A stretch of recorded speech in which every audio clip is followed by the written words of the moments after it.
Assalamualaikum warahmatullahi wabarakatuh. Jumpa lagi dengan saya, host Emil Motza, dalam program tamu kita tribunpadang.com, Tribun Network. Ini adalah podcast yang berisi tentang hal-hal faktual dan terkini, dan dengan narasumber yang tidak kalah hebatnya dan orang yang qualified di bidangnya. Kali ini kita kehadiran seorang narasumber, tamu kita itu saya panggil Bung ya, Bung Dr. Hari Effendi Iskandar, MA. Beliau adalah seorang akademisi, dosen di ilmu sejarah, Fakultas Ilmu Budaya Universitas Andalas, dan baru saja menyelesaikan program doktoralnya di Universitas Pajajaran setelah menyelesaikan magisternya di Universitas Gadjah Mada, benar ya, Bung? Selama beliau berkarir di akademisi juga aktif sejak mahasiswa sebagai mahasiswa di masa reformasi, dan juga dalam perjalanan karir ya, mungkin bisa jadi dia juga banyak dipercaya untuk sebagai pembicara dalam talk show, juga dalam riset-riset di akademisi, dan juga terakhir dipercaya menjadi ketua Pusat Studi Humaniora Universitas Andalas. Betul. Dan yang paling aktual lagi adalah ketua panitia seleksi Badan Pengawas Pemilu. Ya, kemarin, nah, ini yang paling keren. Ini masalah politik sebenarnya sudah sangat tidak asing lagi dengan beliau. Ngomong-ngomong, sebelum kita berbincang-bincang, silakan Bung Hari disapa dulu Tribuners. Iya, Assalamualaikum Tribuners dimanapun berada. Salam Nusantara Merdeka. Ya, baik Bung, ini salam semangat nih. Nah, Bung, sebelum kita nanti bahas tentang politiknya tadi lokal ya, ini saya menarik tentang kajian disertasi Anda yang bisa Bung jelaskan langsung aja lah, biar orang mungkin penasarannya. Yang Pak. Iya, makasih Uda Emil. Uda Emil ini senior saya di jurusan sejarah juga di Universitas Andalas, dan banyak beliau membina saya waktu saya jadi mahasiswa. Terima kasih. Saya ada beberapa hal penting yang terkait pertanyaan Uda ke saya soal disertasi saya. Saya melihat dimensi pilkada langsung itu sesuatu arena politik yang tidak sederhana menurut saya, sangat kompleks. Jika orang bilang bahwa dimensi pilkada langsung yang melibatkan rakyat gitu, menentukan siapa pemimpinnya, saya kira itu banyak relasi yang akan bermain. Saya kira tidak hanya dalam konteks pilkada, tapi juga dalam konteks pilpres ya. Banyak relasi yang kemudian akan mempengaruhi udah terkait dengan soal kemenangan dalam berkontestasi. Jadi saya melihat dengan berubahnya landscape politik kita yang rakyat menentukan pemimpinnya, itu menimbulkan berbagai dimensi yang terlibat dalam proses pilkada langsung. Ya. Dan salah satu dari perspektif saya itu adalah orang pandai ya. Jadi orang pandai bagi saya adalah sosok orang yang memiliki kemampuan rasional dan spiritual ya, yang kemudian menjadi salah satu preferensi penting dalam proses pilkada di Sumatera Barat khususnya, dan dimanapun tempat sebenarnya di langgam ranah politik di Nusantara dan bahkan mungkin di dunia. Jadi dunia politik itu tidak bisa dilepaskan dalam dimensi material ya, tapi juga melibatkan dimensi imaterial atau mikrokosmos menurut saya. Kalau dalam sistematika penulisan, Bung sebenarnya baru sebuah pendahuluan ya, terbelakang ya. Orang pengen penasaran lagi, Tribuners khususnya itu kajian sendiri tentang apa, Bung? Tentang kemarin disertasi itu.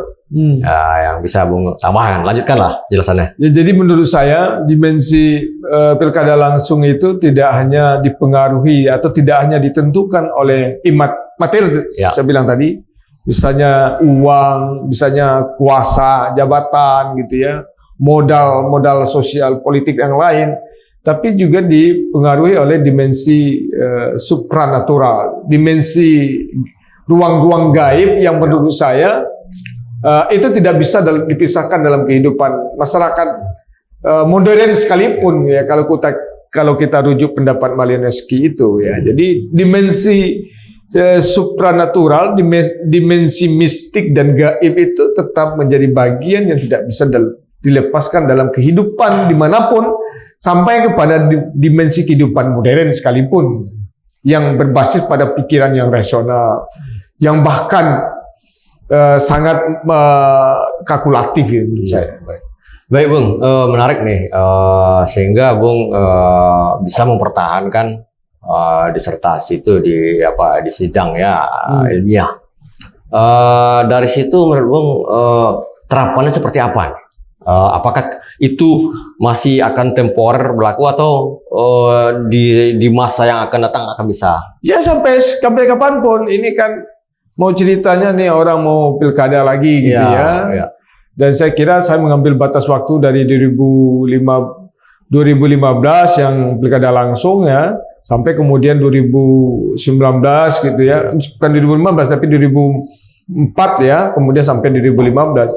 Tapi menurut saya, kembali ke soal pertanyaan tadi, ada relasi keberadaan dunia-dunia gaib itu bisa diperankan oleh orang pandai sebagai penasehat spiritual. Saya mengkategorikannya ada 3 peran gitu ya. Ada perannya sebagai penasihat spiritual, bisa juga kemudian sekaligus sebagai penasihat politik, dan yang terakhir adalah sebagai tim sukses. Nah, ini yang muncul ketika pilkada langsung itu tidak hanya mempertaruhkan soal material, tapi juga di situ mempertaruhkan harga diri, mempertaruhkan soal eksistensi diri. Jadi banyak hal yang dipertaruhkan, sehingga kemudian hal itu mendorong orang mendatangi orang pandai untuk mendapatkan bimbingan spiritual, untuk mendapatkan dukungan-dukungan kebatinan, sehingga seseorang itu tampil percaya diri, agar tampil meyakinkan. Kalau di Minang itu ada beberapa istilah yang menarik ya, menemui orang pandai itu untuk meminta sipai. Meminta sipai itu adalah meminta pandangan-pandangan batin, baik yang bersifat spiritual dalam arti tidak rasional maupun dalam arti yang rasional gitu. Ada yang kedua yang disebut dengan mendapatkan pandangan-pandangan politik, karena sebagai seorang orang pandai itu kan orang-orang tua yang bijaksana, yang sudah banyak menempuh asam garam, sehingga dia memiliki kemampuan kebijaksanaan, kedalaman ilmu, tidak hanya dalam konteks ilmu agama, tapi juga memprediksi, menakar peluang-peluang seseorang dalam ranah politik.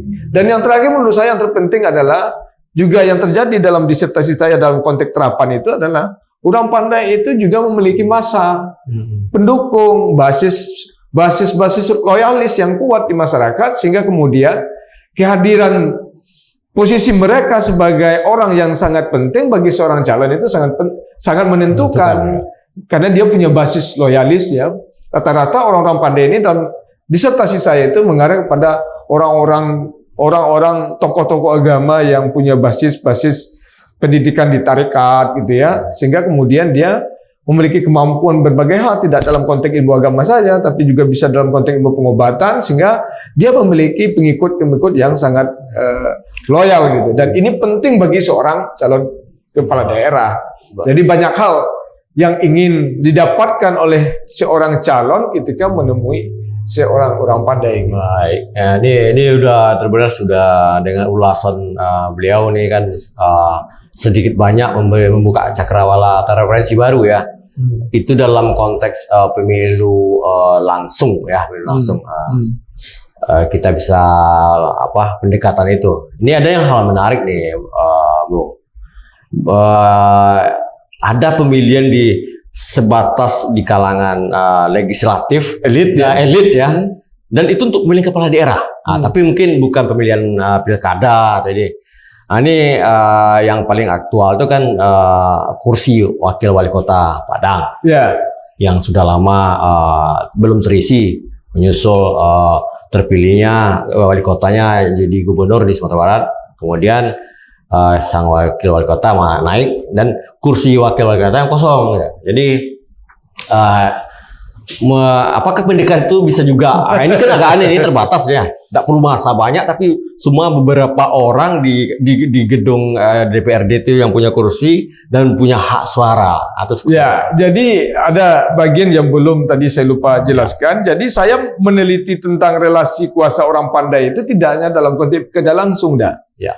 tapi juga dalam konteks pilkada tidak langsung. Baik. Saya membandingkan di episode pemilihan kepala daerah di masa Orde Baru dengan episode pemilihan kepala daerah di masa pasca reformasi secara langsung ya pada masa reformasi. Walaupun dalam disertasi saya itu saya menemukan kalau di pilkada tidak langsung yang dipilih melalui DPR, kabupaten atau provinsi atau DPR RI, MPR gitu memilih presiden, memang ada yang berbeda. Kalau di pilkada tidak langsung, kehadiran orang pandai itu lebih pada posisi sebagai penasihat spiritual. Oh, iya. Nah, sebagai penasihat spiritual. Tapi dalam pilkada pilkada langsung ada 3 dimensi yang bisa dimainkan. Sebagai penasihat spiritual ya, sebagai penasihat politik ya, sebagai tim sukses ya. Jadi relasinya itu lebih tampak dan lebih lebih menguat gitu di masa pilkada langsung. Tapi kalau pilkada tidak langsung hanya sebatas lebih kepada kecenderungan penasihat spiritual. Ini terkait dengan konteks pilkada Kota Padang, ya. Oh, iya. Yang katanya ini mau dipilih dalam waktu beberapa hari. Kabarnya besok ya. Ya. Udah bertanya ke saya. Dalam konteks itu, apakah arena permainan dunia supranatural itu masih tetap bermain dalam wilayah pemilihan yang dipilih di DPR? Dalam disertasi saya membuktikan tetap bermain. Tetap bermain. Saya misalnya bagaimana seorang Azwar Anas gitu, waktu Orde Baru terpilih jadi gubernur itu karena saya kira karena kemampuan spiritualnya yang luar biasa, kemudian dia mendapat dukungan mayoritas walaupun memang punya hubungan relasi dengan dukungan politik karena dia adalah orang Golkar. Di masa itu Golkar punya kekuatan politik yang dominan, termasuk juga kemudian beliau itu adalah seorang tentara atau aparat militer yang petinggi militer ya.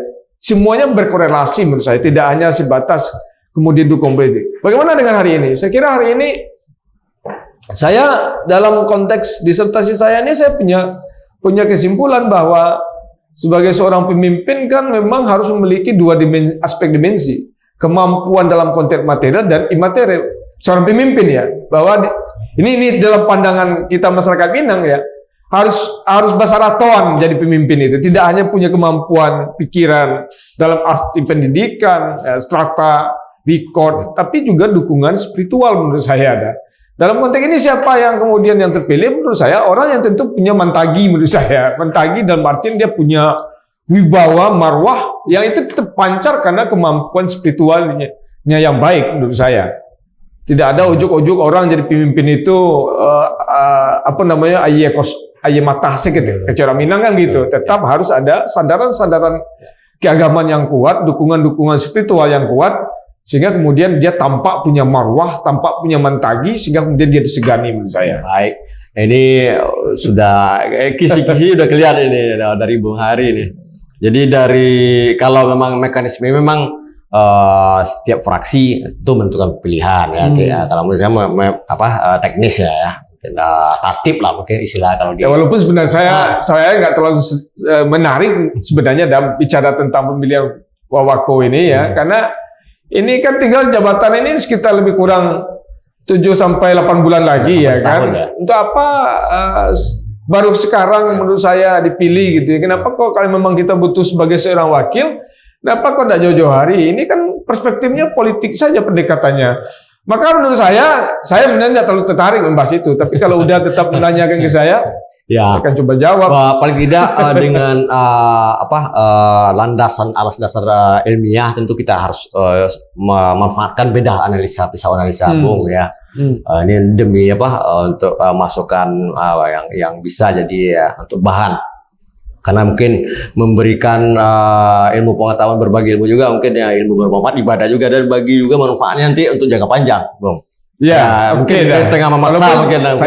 Saya bisa kita berdebat sejauh mana sih signifikansinya dipilihnya Wawako ini untuk menggedor itu, untuk menggejot soal pelayanan publik di Kota Padang ya. Ya, Ini kan sebuah hal yang lain yang saya kira. terlepas dari mungkin efektif efisiensinya, menurut Bung dengan wali kota yang sekarang tunggal dan tanpa ada pendamping, apakah ideal lah dengan kondisional kota? Saya kadang-kadang lebih ekstrim lagi dah. Ya, Pertanyaan saya itu bisa saya balik ke udah. Apakah dengan tidak ada wali kota, pemerintahan ini akan berjalan sama atau lebih baik? Ini kan ekstrim nih. ya, Misalnya kita uji nih, apakah dengan tidak ada wali kota, kemudian diurus oleh seorang sekda saja, kebijakan dan pertumbuhan dan pembangunan ataupun akseptabilitas pemerintah ini lebih baik? ya. Kalau Ini kan sebenarnya kan pertanyaan betul. mendasar. Artinya kita butuh seorang pemimpin, wali kota, wakil wali kota itu kan tujuannya untuk mengurus urusan-urusan rakyat, urusan-urusan publik. Ya sampai sekarang sederhana aja, nggak ada banyak perubahan. Ini setiap Minggu, Sabtu, kalau tidak bulan puasa nih kan, itu macet di mana-mana, orang baralik di tepi jalan, gitu kan ada yang bisa ngurus. masukkan. Mudah-mudahan Ini kan, ini yang menurut saya, makanya pertanyaan pokoknya. Kadang-kadang kita tidak merasakan lagi apa pentingnya misalnya pemimpin itu. Misalnya kita berikan saja ke birokrasi, apa pemerintahan tidak berjalan?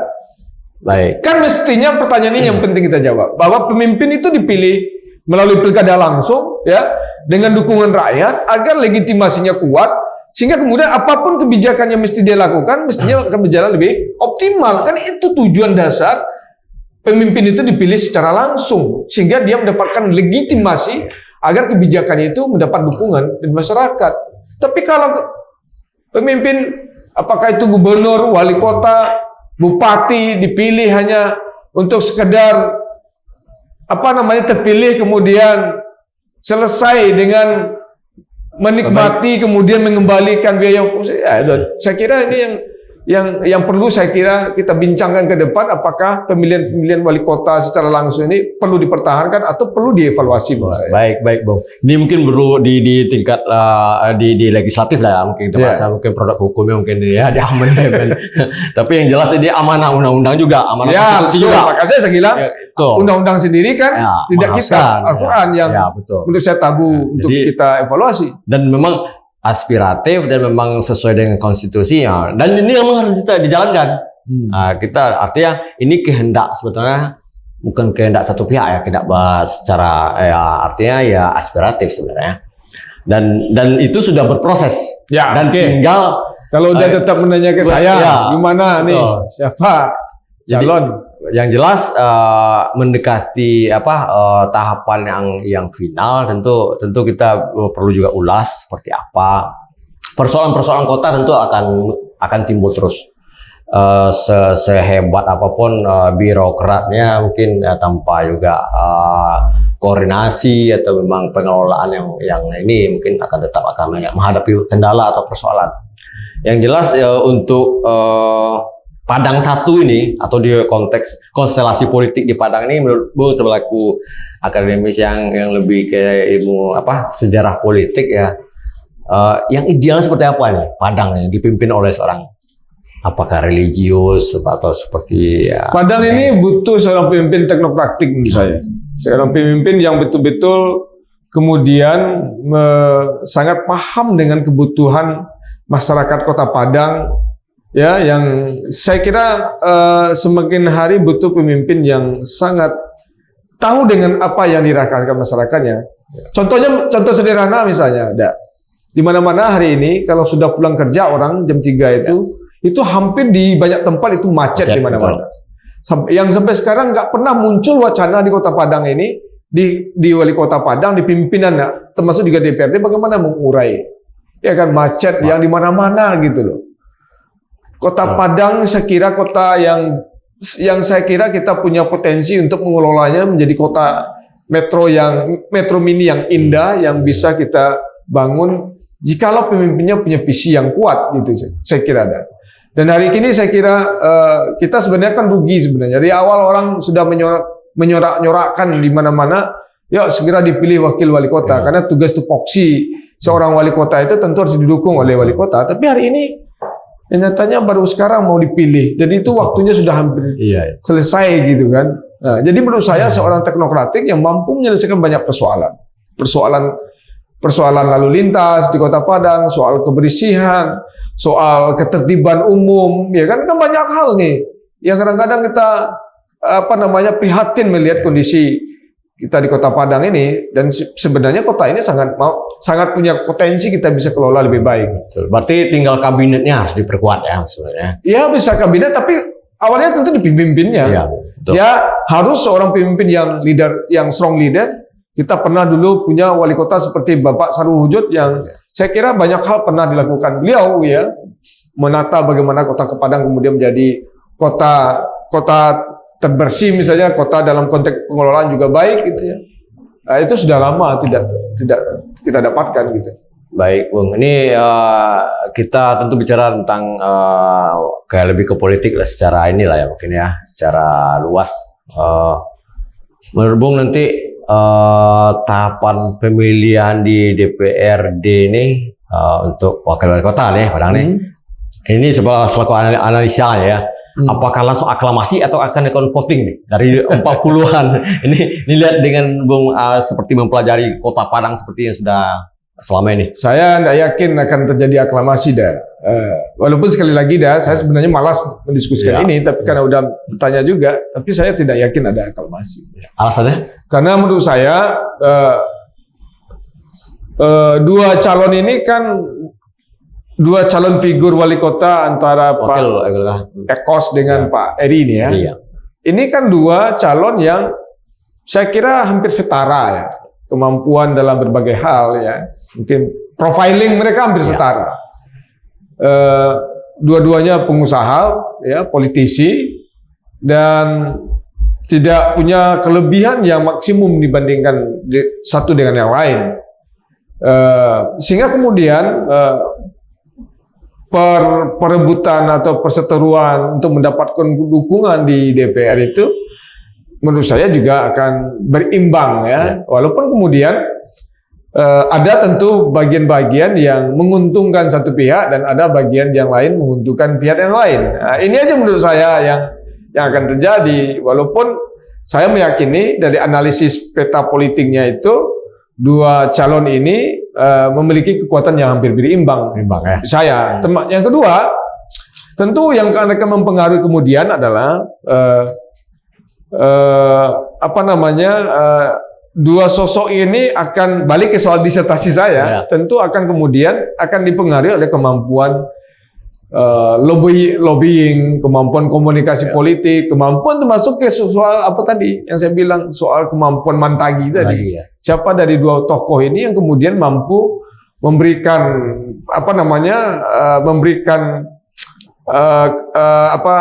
kekuatan yang bisa meyakinkan, dan itu juga dipengaruhi oleh soal mantagi, soal tampilan, soal wibawa gitu. Bisa padanan diksinya karismatik lah, boleh lah. Iya. Ya. Mana di antara dua tokoh itu dan itu akan punya peluang yang lebih besar menurut saya, tidak hanya dalam soal uang semata atau kapital semata atau soal kemampuan yang lain menurut saya, tapi juga soal karisma gitu. Ya kalau kita singgung masalah itu mungkin agak sensitif lah, tapi dalam politik kita tidak menutup mata lah ya. Itu kan pasti mempengaruhi dah. Kan ada orang lihat pertama aja, terkesan dia. Itu kan tidak bisa dibuat-buat. Ada juga pengaruh faktor seseorang itu memang ketika dia sudah dilahirkan itu punya tanda-tanda bahwa dia akan jadi pemimpin, kan ada juga begitu ya. Baik. Kan ada lah. Betul. Tidak hanya seseorang itu kalau dalam bahasa Minang, kalau nyoka jadi manci itu ketek lah boleh. Kan begitu kan. Betul. Bukannya kita tidak percaya, tapi saya kira ada unsur-unsur imaterial yang mikrokosmik yang kemudian juga mempengaruhi proses politik yang ada. Baik, Bung. Ini luar biasa nih udah. Dalam hal pembicaraan dan perbincangan tadi sebenarnya Bung tanpa ini sadari juga bisa memberikan jawaban walaupun dalam analisis ya mudah-mudahan nanti Tribuners juga bisa mencernanya ya, karena dengan seperti yang dijelaskan tadi sebenarnya sudah terang seperti apa saya besok konstelasinya. Dan saya rasa sebelum kita closing, kalau Bung ada sedikit tambahan